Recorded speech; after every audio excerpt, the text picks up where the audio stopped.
કોઈ રકમ 4 વર્ષમાં ચક્રવૃદ્ધિ વ્યાજે 3 ગણી થાય છે તો 9 ગણી કેટલા વર્ષે થશે? તો અહીંયા વર્ષ કેટલા આપેલા છે? 4 વર્ષ. અને કેટલા ગણી થાય છે? 3 ગણી. હવે આપણે જે ગણિત વર્ષ આપેલા હોય, અહીંયા વર્ષ આપેલા હોય એને શું કરવાના? એડ. અને જ્યાં ગણી આપેલું હોય એને શું કરવાના? ગુણ્યા.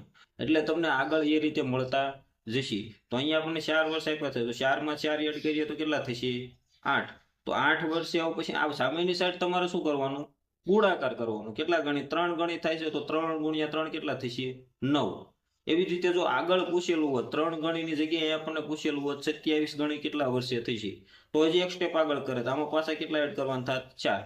જેટલા ગણી થાય છે એટલા વડે ગુણાકાર, જેટલા વર્ષે એટલા ગણી થાય છે એનો સરવાળો. 8 ને 4 કેટલા થશે? 12. અહીંયા 9 ગુણ્યા 3 કરીએ તો કેટલા થશે? 27. અહીંયા આપણને પૂછેલું છે કેટલા ગણી? 9 ગણી, તો કેટલા વર્ષે થશે? 8 વર્ષે. અને જો કીધું હોત કે 27 ગણી કેટલા વર્ષે થશે, તો 12 વર્ષે. એટલે કે વર્ષનું શું કરતું જવાનું? સરવાળો. અને ગણીનું શું કરતું જવાનું? ગુણાકાર. એટલે કે ચક્રવૃદ્ધિ વ્યાજમાં ગણીવાળા પ્રશ્નનો જવાબ આવી રીતે આપણે મેળવી શકશું.